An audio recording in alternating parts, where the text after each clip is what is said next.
In 2011, a murder shocked St. John, New Brunswick, when a prominent citizen was killed in his office.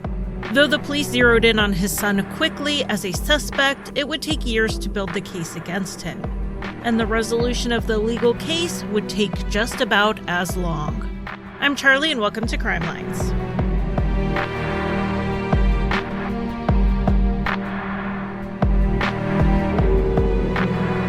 Welcome back to Crime Lines. This is part 2 of a 2-part series, so if you have not listened to the first part, I recommend going back and checking it out.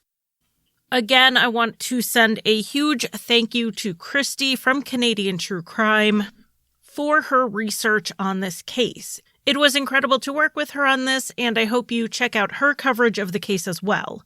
Different podcasters include different information and focus on different things, and she went out to 3 parts to cover everything, so I recommend checking it out.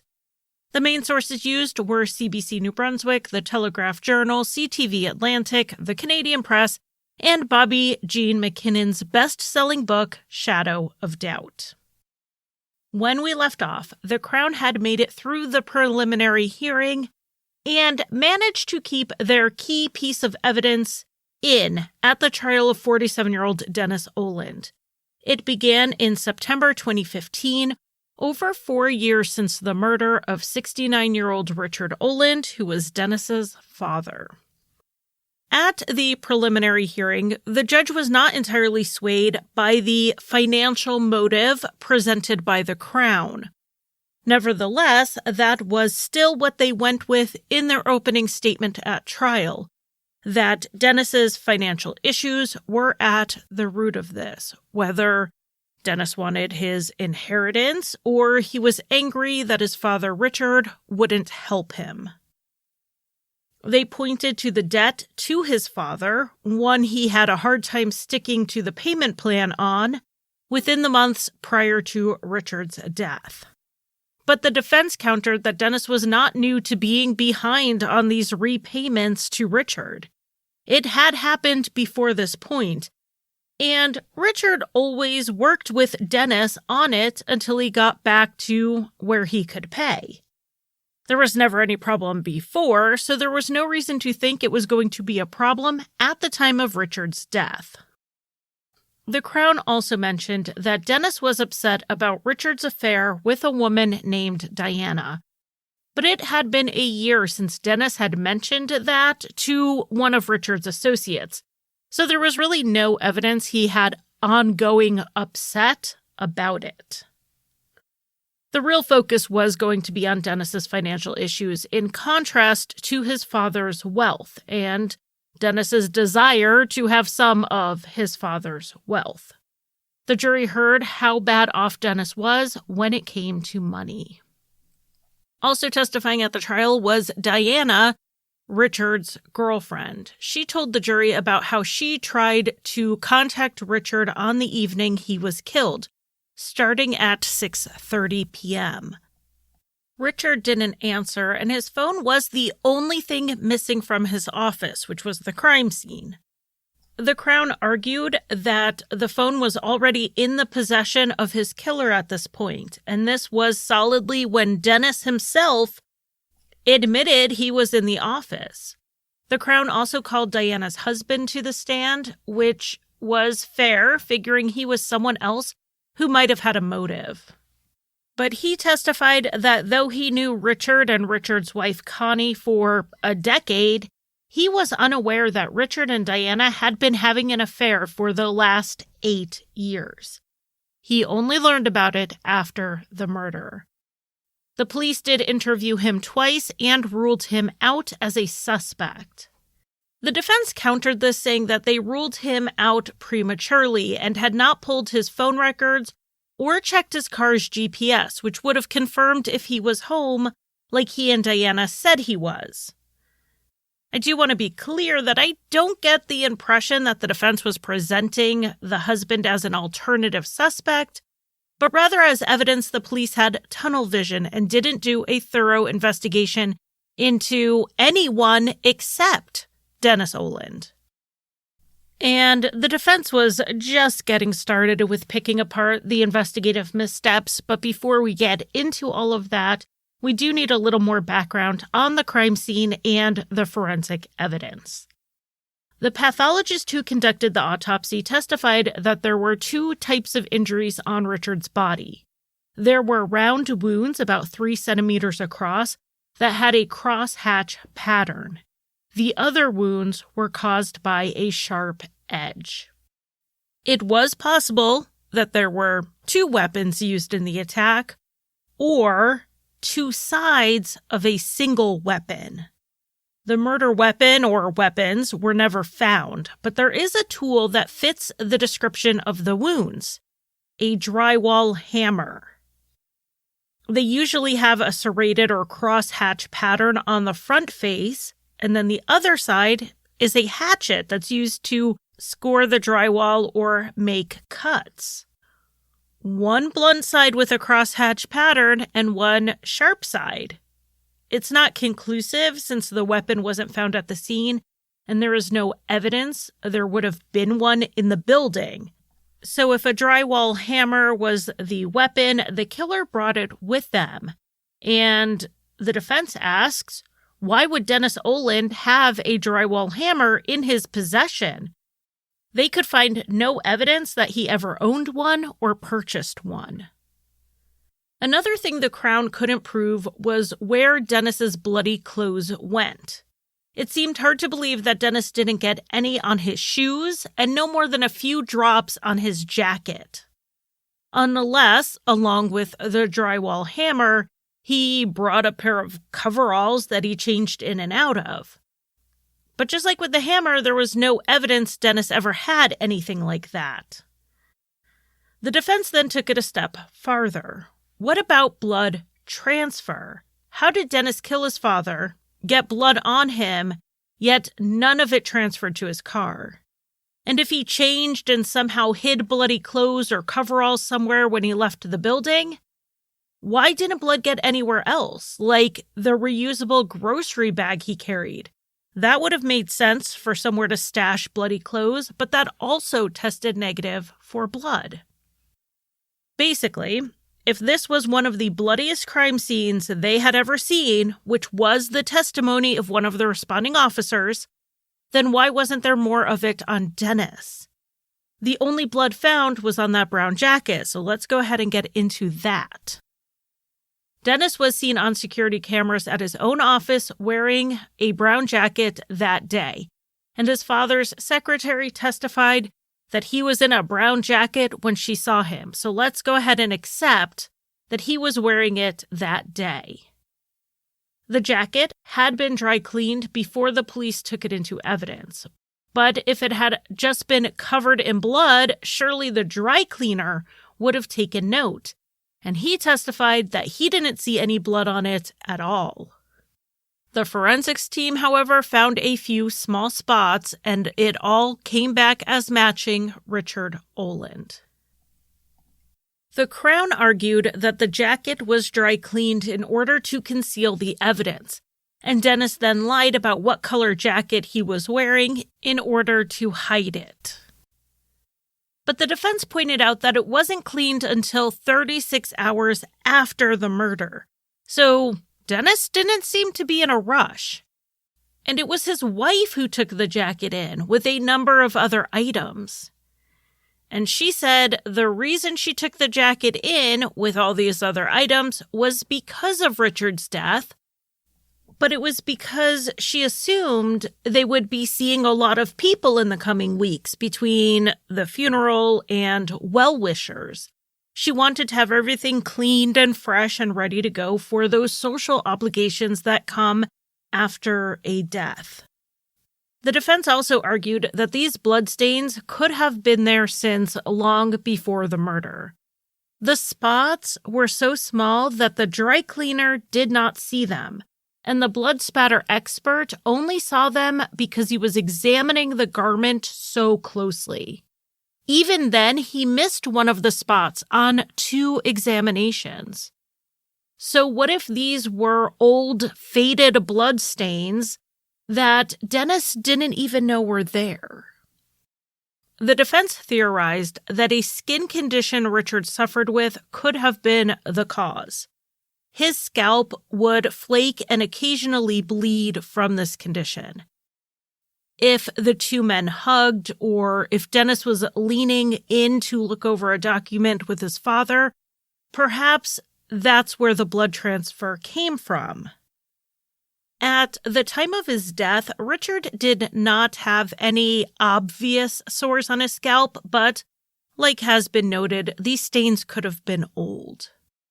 The defense also attacked the way the jacket was handled and the delays in processing it.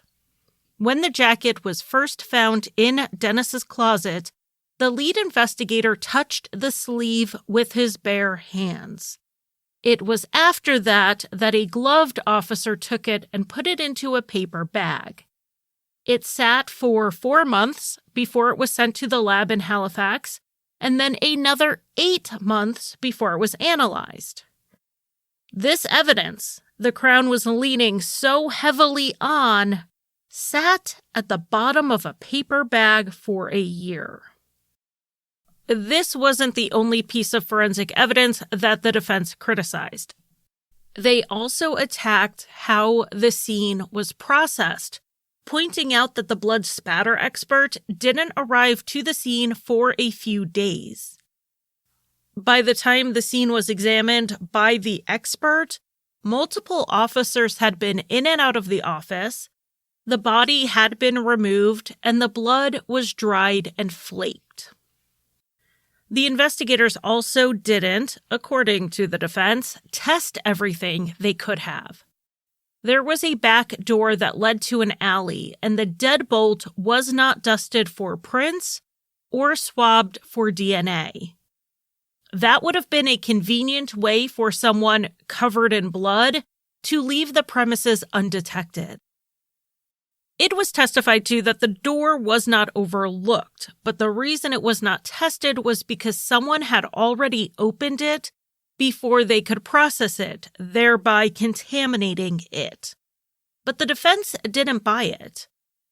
They believed the door had been overlooked because the police didn't even photograph the door on that first day of the investigation. To them, it was a sign of an incomplete investigation of the crime scene. It was another thing the police overlooked in their rush to point the finger at Dennis. And the defense was going to go farther than this. It wasn't just an incomplete investigation of the scene, but actual scene contamination. Deputy Chief Glenn McCloskey entered the crime scene twice on the first day. The first time was at the request of one of the officers. He said he was there for about 45 to 60 seconds, observed the scene, and then left. He went back in the afternoon when he was not needed and not requested, and the head of forensics eventually told him and the officer he was with to leave the scene. McCloskey testified that he didn't touch anything, but he also wasn't wearing any protective clothing to prevent contamination of the scene, and neither were some of the other officers who went in there.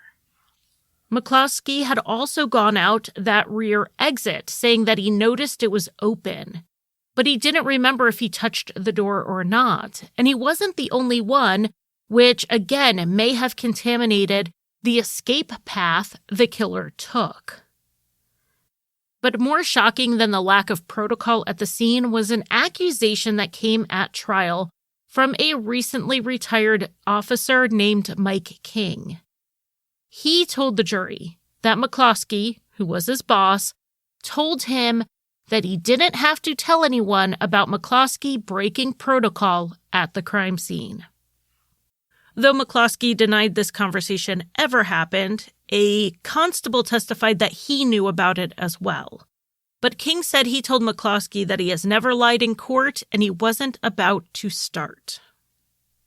Now, if there's anything the defense did well in this trial, it was hold the St. John's police feet to the fire.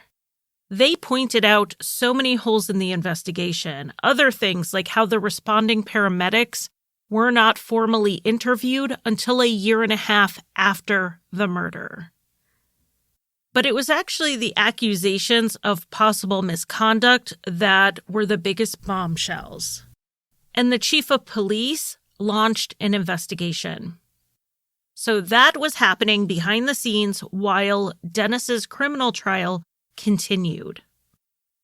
The jury also heard from the men in the print shop located below the crime scene. The employee, Anthony, testified that the sounds he heard from Richard's office, which if you remember were banging and then a shuffling or dragging sound, they occurred around 7:30. John, the owner of the business, however, said he wasn't so sure anymore about the timeline. He said that after he thought about it and reflected, that the sounds could have been as early as 6 p.m.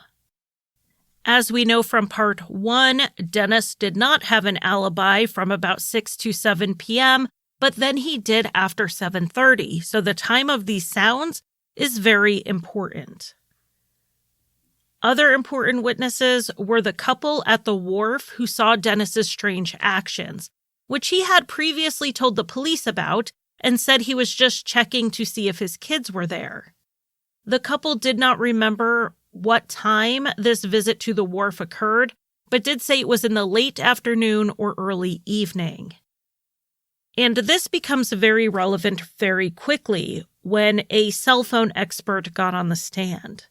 The jury heard the cell phone evidence about Richard's missing iPhone and how the last successful message received before the phone turned off was from Diana. It was a 6:44 text that just said, "You there?" ?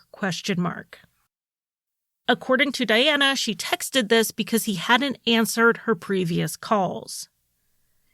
Diana's cell phone, sending this message, pinged off a tower near her home about 30 minutes away from Richard's office.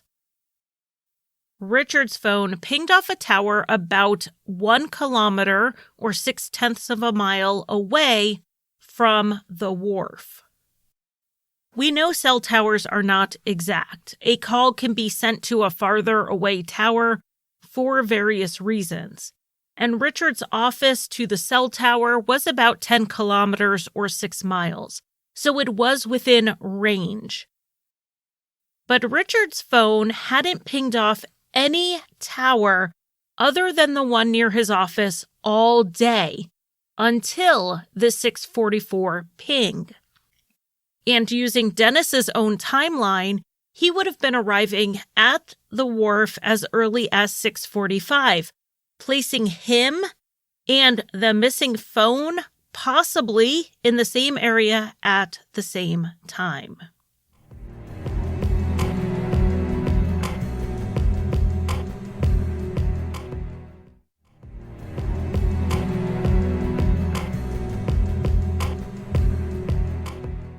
Now, just because this could have happened doesn't make it conclusive evidence, and it really left me wondering then, why would Dennis have taken the phone? Maureen knew Dennis was at his father's office. Dennis went home and told his wife he had just come from his father's office. So it's not like he was trying to hide evidence that he and Richard were planning to meet that day. There really is just no evidence-based reasoning for why Dennis would have taken and disposed of the phone, just speculation. And to confront some of this speculation, suspicion, and witness testimony, Dennis Oland took the stand in his own defense. He denied killing his father, and he tearfully testified about his relationship with Richard.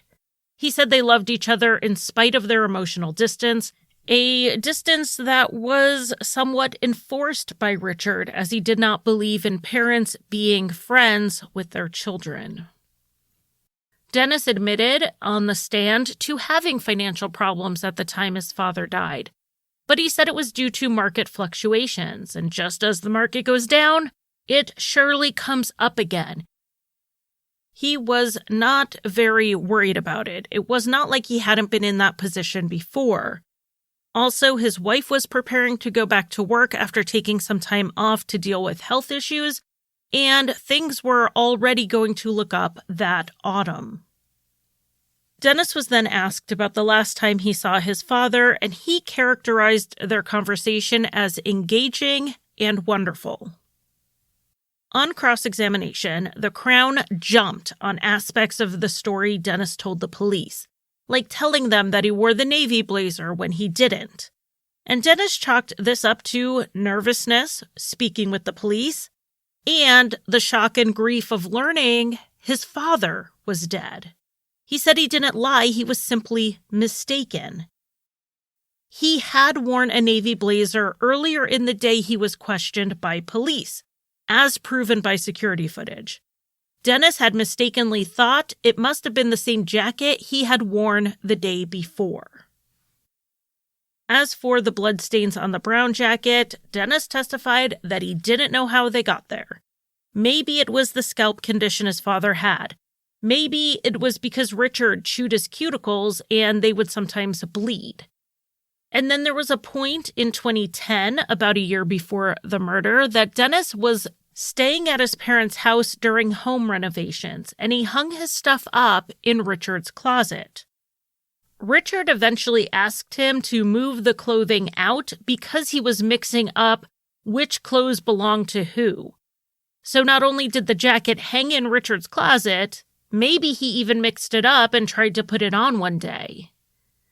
Dennis could only speculate how the blood got there because, according to him, he had no idea it was there and he hadn't killed his father. The color of the jacket was not the only issue with Dennis's formal statement. It was Dennis's timeline of when he arrived at his father's office and his travels back and forth that seemed to also be a big issue. Dennis said he got to Richard's office at 5:15, but didn't make it all the way up before he turned around and went back to his office. He gave details on what streets he took and even said he got distracted at one point and went wrong way on a one-way street. Then he arrived back around 5:30 and stayed until 6:30. But the police had pulled CCTV footage from the area. A restaurant security camera across the street from Richard's office caught Dennis outside of his father's office at 6:12 p.m. on the evening of the murder. He was carrying that reusable grocery bag, and he started walking one way, and then he changed course and went across the street. They then had more security footage of Dennis at his car from about 6:12 until 6:15. He opened and closed his hatchback and then got into the car and drove off. These movements were entirely left out of his statement to the police. So now testifying in court, Dennis admitted he had omitted this from his statement, and for the first time he gave this new story. Dennis testified that he had left his father's office at 6:12 and headed to his car. But then he remembered that he parked it somewhere else, so then he headed towards where his car actually was. He considered stopping at a drugstore to get a pain reliever since his knee was bothering him, but changed his mind and just went to his car. According to Dennis, that explains the change in direction. Then, once at his car, Dennis said he put some things in the back, read some emails on his phone, sent a text, and then he took off his jacket as he got into the car. Shortly after pulling away, he remembered that he had forgotten a family history book in his father's office. So he pulled into a gravel area, parked, and went back upstairs. Dennis said that the book was on the table, which was where Maureen, the secretary, had said she left it for Dennis earlier in the day. Dennis said he and Richard chatted for a few more minutes, and then Dennis left again for the third time, a little after 6:30. The police had found that book that Dennis went back for in Dennis's things and had it tested. There was no blood on it, even though it would have been in the middle of a bloody crime scene. So the book was not in the room when Richard was killed. And Dennis's testimony was that it was in the room until he left going home, meaning he couldn't have been in the room when Richard was killed. But of course, we only have his word for it because it's not like there's footage of him walking out, book in hand. Dennis also had to address that trip to the wharf in his testimony. He said that the witnesses were correct in what they saw. He said that what he had picked up from the ground was a piece of broken glass that was on the pathway. He didn't want anyone to step on it and get hurt. They had said they saw him wrap it in something and put it in his bag, and he did that because it was glass and he was trying to secure it until he could safely throw it away. Then he went to the end of the wharf to see if his kids were swimming. And all of this is in line with what the couple said happened. They even testified that he looked towards the lighthouse and then to the playground, and those were the directions he would have been looking if he was checking to see if his children were there. Dennis then quickly walked to his car, like the witnesses said, because his wife wasn't feeling well, and she had asked him to come straight home, and here he was already having made a stop. I'm not going to weigh in on guilt one way or the other here, except that I do want to say something about Dennis's story. So let's walk through it a little bit. He went to his father's office, remembered he left something at work, went back there, realized he didn't have his pass, went back to his father's office, got distracted going the wrong way on a one-way street. He forgot where he parked. He walked to the drugstore, but then decided not to go in. He stopped to see if his kids were at a wharf, even when he was supposed to go straight home. He forgot the logbook at the office. He didn't know what color blazer he wore the day before. And that text he sent at 6:12, he sent it to his sister Lisa instead of his wife Lisa. And the Crown was arguing that all of this was a sign that Dennis was flustered. He was stressed about asking his dad for money. And after it went south, he was stressed and discombobulated because he had just killed somebody. And they're really assigning motives to his actions. And his actions are indecisive, impulsive, and forgetful, which is just another day for a lot of us. I just hate seeing this laid out as evidence of being a horrible and deceptive person, as if no normal person would act like this for any other reason. But lots of us act like this all the time to varying degrees. I would have been much more swayed by this if it was shown in context of how Dennis usually acted. If he was usually not impulsive, if he was detail-oriented, I can see this as he's deviating from his normal behavior. But it's also possible this is his normal behavior. Okay, so back to the trial. In closing arguments, the defense pointed out that the lack of forensic evidence was the reasonable doubt. They didn't even find blood on Dennis's phone, which we know he answered at 6:36, which was shortly after the murder had taken place, according to the police.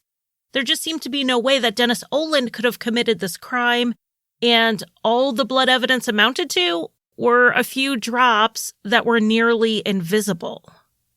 The Crown had to acknowledge that this was a circumstantial case and that the police did make missteps in their investigation. But the conclusion that Dennis killed his father was the only reasonable one in their view. Dennis Oland was the last person to see Richard alive, and the overkill indicated that this was a crime of passion. This was someone who was very angry and someone who knew Richard well enough to be that angry at him. Additionally, the last cell phone ping was off a tower near the wharf at the time Dennis was there. It seemed likely, to the Crown at least, that Dennis and the phone were together, and it seemed logical that the person who took the phone was also the killer. They told the jury it was not a coincidence that Dennis remembered what shoes and pants he was wearing accurately, but then got the color of his blazer wrong, when that jacket was the one piece of his clothing with forensic evidence on it. They told the jury he was purposely lying to lead the police to the wrong jacket. After closing statements, the judge summed up the case for the jury and gave them their instructions. He did tell them that this was a circumstantial case, and he made a few points for them. He reminded them that the bar was beyond any reasonable doubt for a guilty verdict.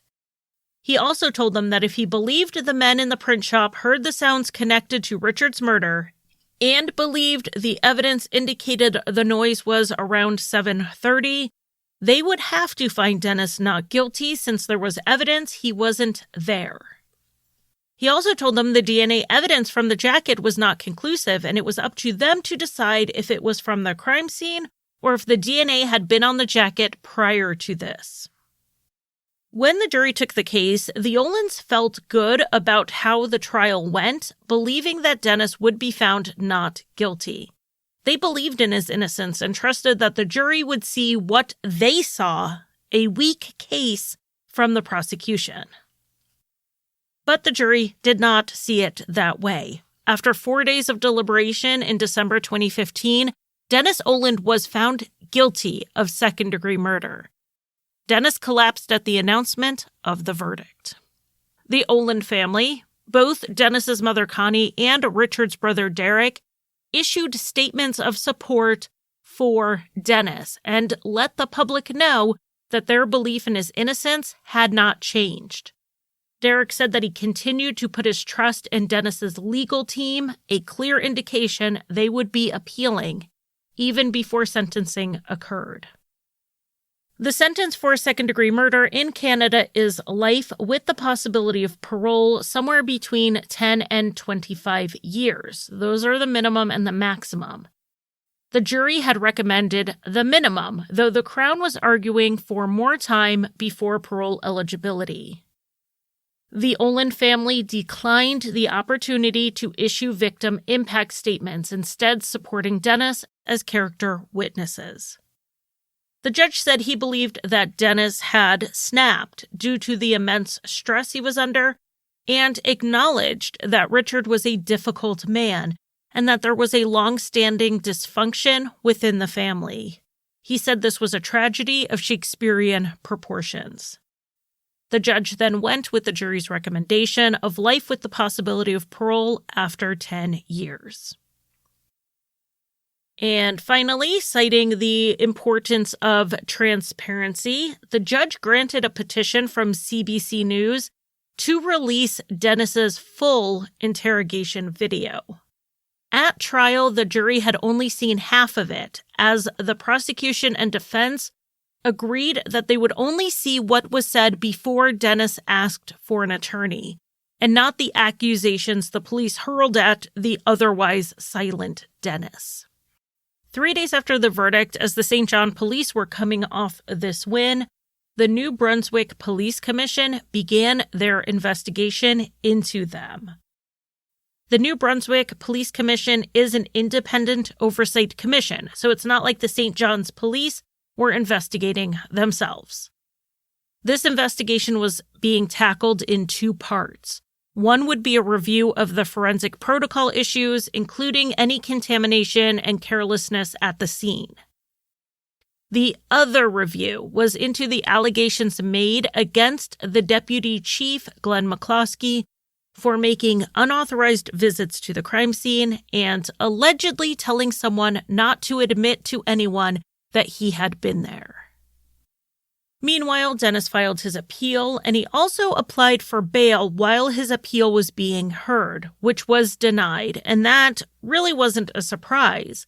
The province had never granted bail to someone convicted of murder before. He then appealed the denial of the bail decision. But before the matter of bail made its way up the courts, in October 2016, the Court of Appeal did find in Dennis's favor on one point of the appeal of his conviction. The judge's instructions to the jury were ruled not proper regarding the evidence surrounding the jacket. If you remember the few jury instructions I did go over, the judge would say, if you find this, then you have to find him not guilty. If you find this, you have to find this and this to get to your verdict. The Court of Appeal found that some of the evidence related to the jacket was not properly set up for the jury. Even if the jury believed Dennis had purposely lied about what he had been wearing that day, they would also have to find that he lied for the purpose of concealing involvement in the murder.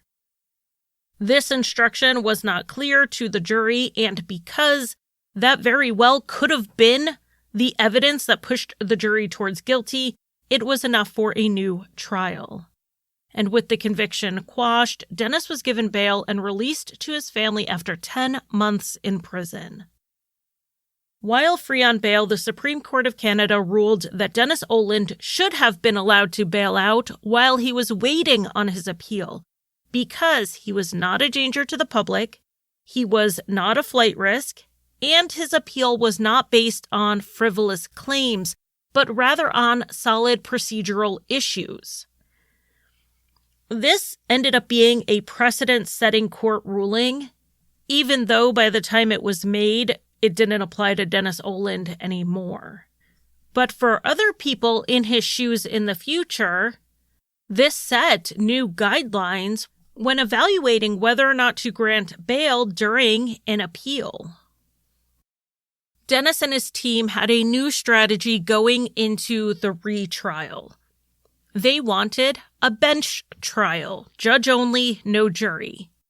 And like we saw in the Lloyd Rainey case from Australia a few episodes ago, this isn't entirely the choice of the defendant in Canada. They have to apply for a judge-only trial.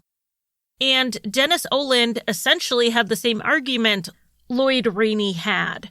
The incredible amount of media coverage and public discussion over guilt or innocence would make a fair and unbiased jury unlikely. However, in this case, the Attorney General refused the request. But then finding a jury turned out to be difficult. In October 2018, they did finalize a panel and even scheduled the trial. But then it turned out that a police officer had run background checks on some of the prospective jurors. He was checking to see if they had any run-ins with the police that might lead them to view law enforcement in a negative light. The court ruled that these background checks were improper. It was essentially jury shopping. So not only was a mistrial declared and the jury dismissed, the judge announced that the Crown was not going to get another chance to pick a jury. They were moving ahead with a bench trial as the defense requested. And then an investigation into the police officer's actions would be held after the retrial. So now we are up to 3 investigations into police actions pertaining to the murder of Richard Oland and the trial of Dennis Oland. The new trial finally started in November 2018, and to lessen the impact on witnesses and the expense of the trial, both sides consented to having certain witness testimony just be played back from the first trial. If there wasn't going to be a change in the questioning, there would be no reason to redo it. But there were some witnesses who testified in person, like the men from the print shop and Richard's secretary. We also got some new evidence at this retrial. A man found some post-it notes while walking in a wooded area near the St. John Water Tower. This was a little more than a month after the murder. While he turned them over to police immediately, they did not see any relevance in them. However, that seems odd because these notes were very clearly about Richard Oland.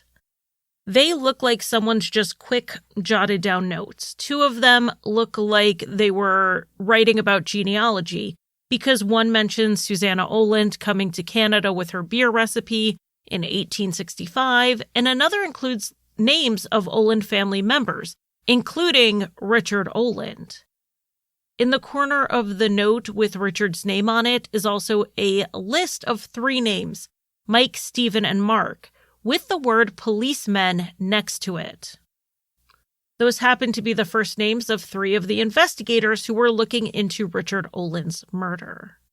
There were also odd things written down, probably not odd to the person who wrote them, but odd to anyone who didn't know the context. I think that's a better way to put it. They lacked context. I have a note in front of me right now that says 46:19, Howell, and 18 minutes, 28 seconds. I know why that note says all three of those things, none of which are connected to each other. And it probably doesn't make much sense to the rest of you. I mean, Howell might if you're one of my Patreon supporters at the $5 level, since that was the most recent bonus episode. But these little notes are reminders to myself, and they are written as such. The notes in this case say things like alcoholic under someone's name, and the words John insured, other words that look like ED laundry singer, and something that looks like Conrad died. And then on two of the notes, there are 3 letters followed by numbers. Now, maybe these are abbreviations for an account. Maybe they're tickers and they indicate stock prices. Without context, we don't know. But what we do know is that they have the information about someone who was found murdered on them. So they should seem relevant. However, they were not followed up on. Maureen, Richard's secretary, was not shown them to see if she recognized the handwriting. And a hair-like fiber found stuck to one of them was never tested. The police's answer to this was that they were weathered. It was pretty clear they had been damaged from being outside and unlikely to yield usable prints or DNA. But the defense said that doesn't mean they couldn't have done something with them. Without more evidence or word of the day context, I don't think we can say that this provides any insight into the case, except, again, to show an avenue the police could have investigated that they didn't. At this trial, like the first one, there was a considerable amount of testimony about the cell phone and about how the last message was delivered at 6:44, and then after that, the calls went right to voicemail and text messages were undelivered. The defense did try to argue that there was a chance the phone was still at the office in St. John at that point. But the Crown argued that was very unlikely because cell phones are programmed to find the strongest signal they can. And even if they can connect to a tower farther away, they're more likely to connect to a closer tower because of the stronger signal. In this case, there were 2 towers closer to the office and with a stronger signal. But the defense could also argue here that it didn't really matter because the murder didn't happen at 6:30. It happened at 7:30. So even if, for whatever reason, Dennis took his father's phone and threw it in the wharf, his father was still alive. And there is additional information here to support that 7:30 time. When the police had canvassed the area around the crime scene the day after the body was found, they were told by a woman that she had heard a loud yelling sound on the night of the murder, and she put the time at approximately 7:30. Unfortunately, this is another area where the defense can point out a gap in the investigation. The police did not talk to her again for 6 years, and they did not do a formal interview with her. Her statement ended up being sent to them in October 2017 over email. And then there was a new witness at this trial. Jerry Lowe was at the restaurant across from Richard's building, and he said he saw a man leaving the building that night. He did not remember what time he was there exactly, but thanks to security cameras, we do know. He arrived at 7:40 and left at 8:35. If Jerry saw a man leaving the building around that time, he may have seen the killer, and we know that couldn't have been Dennis Oland because he was grocery shopping 20 minutes away. Now, there is a little caveat to Jerry's testimony. This was a restaurant he ate at regularly, so it is possible that he was remembering the wrong night, and it may have been the night before the murder that he saw someone come out. However, it still opens up the possibility that someone else had been in the building. This is in line with the time of the noises that Anthony, the print shop employee, had heard, and in line with the shouting that the woman walking by said she heard. The prosecution did try to make Anthony's timeline a little less certain than he was, because John, the owner, testified that it could have been anywhere from 6 to 8 p.m. However, that is not what he initially said. When first questioned, John put the time between 7:30 and 7:45. He then repeated that in a videotaped statement to the family's private investigator, saying it was between 7:30 and 8. So the two statements to the closest time of the murder, John said the sounds were from 7:30 or later. But then by the time of the first trial, his memory had faded and he wasn't as sure. When asked about this at retrial, he said it was because he wasn't really paying attention to the time, and on reflection, he realized it could have been earlier than he said. The defense straight up accused John of backing away from his initial time frame because he thought Dennis was guilty. He adamantly denied this, saying that he was just trying to be as accurate as possible, and the sounds really could have been earlier. Now, our memories are not designed to get more detailed as time passes, and John may really have felt that his initial time frame was too narrow. I personally do not think he was lying in either instance. I think he was saying what he believed to be true at the time. That said, when in doubt, I tend to lean towards the statement made closest to when the incident happened, because that will be the freshest, most accurate memory. Another new witness we have in the retrial was a forensic toxicologist testifying for the defense. And he tackled an issue that came up at the first trial, but it was sort of left hanging there. And that was Richard's blood alcohol level. The pathologist who conducted the autopsy said that it was consistent with alcohol consumption several hours prior to death. Maureen, the secretary, testified that Richard had not had alcohol that day. They never had any in the office, and Richard never left the office. He had pizza for lunch, and Maureen was the one who picked it up for him, so she knows he didn't also grab a beer with the pizza.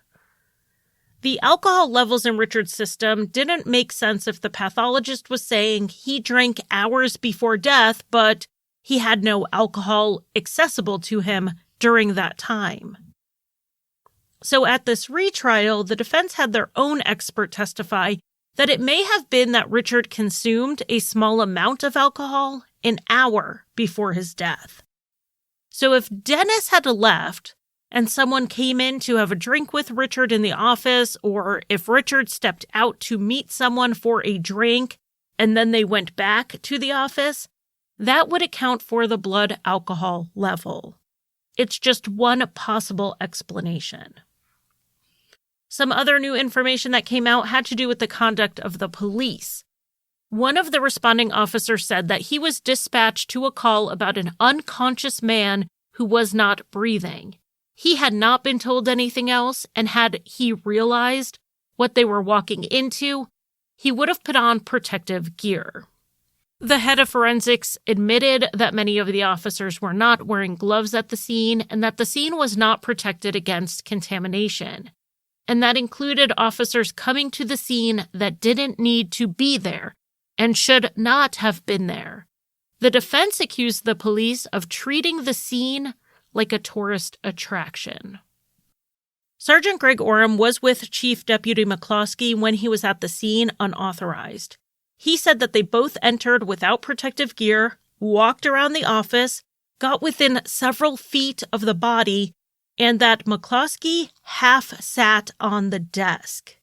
He also claimed McCloskey said that he hoped this was a suicide, and it would be easier if there was a gun under Richard's body.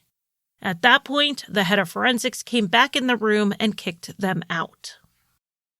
At the retrial, McCloskey again testified and was faced with these accusations. He admitted he shouldn't have been at the crime scene, but he denied telling anyone to lie about his attendance, and he denied that he ever leaned on the desk. McCloskey was having to testify to these accusations at trial while he was still facing some heat because of them. Though the Halifax Regional Police investigation cleared him of wrongdoing, the New Brunswick Police Commission was still working on their investigation. In December 2018, during Dennis Oland's criminal trial, the New Brunswick Police Commission came to their conclusion. They found that McCloskey had willfully or negligently made false statements with intent to deceive, falsify, or mislead. The accusation that he suggested to someone that they lie about his presence at the scene was found to be substantiated. The commission, however, could not discipline him for this because it only has the authority to discipline active officers. McCloskey had retired before the hearing and later said that this situation had been causing him so much stress that he felt retirement was his only option. But back to Dennis's retrial.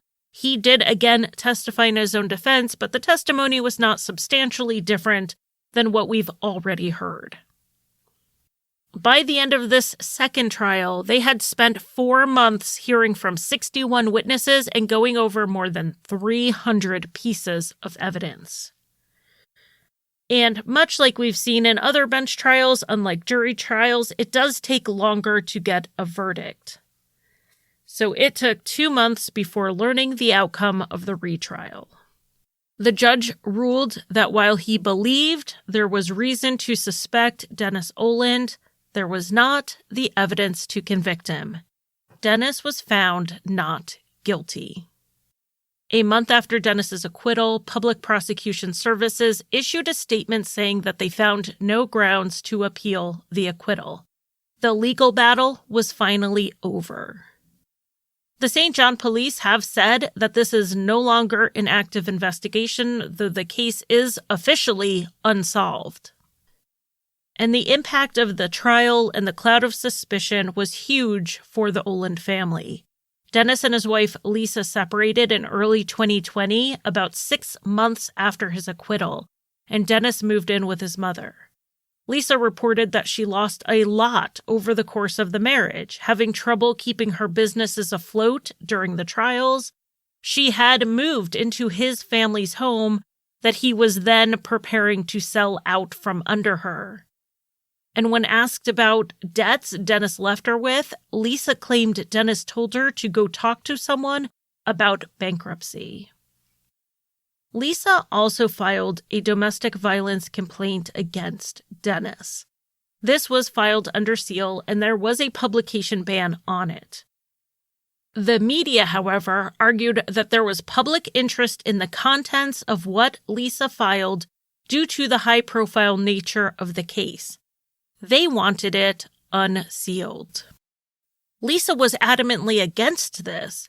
She had made the complaint with the understanding that it was confidential, and she was worried that others would see the information become public and not feel safe if they filed against their own abusive partners.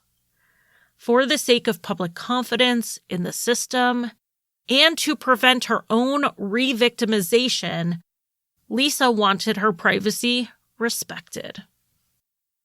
But as is a huge debate in true crime circles today, who owns information? Who owns the right to information? And do victims have a right to keep their court battles private? In this case, the judge ruled that the alleged victim did not have that right. The publication ban was lifted. However, there was a 14-day pause in the release while Lisa had the opportunity to appeal the decision. And then, in May 2021, Lisa's accusations of abuse were published 11 months after the matter had been resolved by her and Dennis. If you want to read the details yourself, Google exists. The court may have seen public interest greater than the surviving victim's privacy, but I certainly feel otherwise. we don't need the details to understand this in the context of this case. Lisa did accuse Dennis of physical abuse. And one incident in the filing has been substantiated by witnesses because they were the ones who called the police when they heard fighting. Lisa told the police at the time that everything was fine because this was just before Dennis's second trial.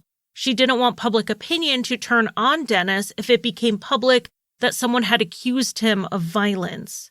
She believed his behavior was rooted in his PTSD related to the death of his father, being imprisoned, and the stress of the trials. Lisa had, however, dropped the fight for a restraining order when the two settled things out of court. She had been moving on when the publication ban was lifted and all of the painful details were made public. It has been over a year since then, and Dennis Oland has stayed out of the media. He has continued to maintain his innocence. The Oland family has to live, believing that the police's tunnel vision on Dennis not only saw him wrongfully convicted before he was finally acquitted, but it also let Richard Oland's true murderer get away with it. Thank you for listening. You can find Crime Lines on Facebook, Twitter, Instagram, and occasionally TikTok. Crime Lines is on Patreon, where I offer early and ad-free episodes as well as bonus content. Visit patreon.com/crimelines. If you want to buy me a coffee, the official drink of Crime Lines, you can give a one-time donation at basementfortproductions.com/support. And if you need a palate cleanser after listening to heavier true crime shows, check out Rusty Hinges, an allegedly funny history, mystery, and true crime show that I co-created and write for.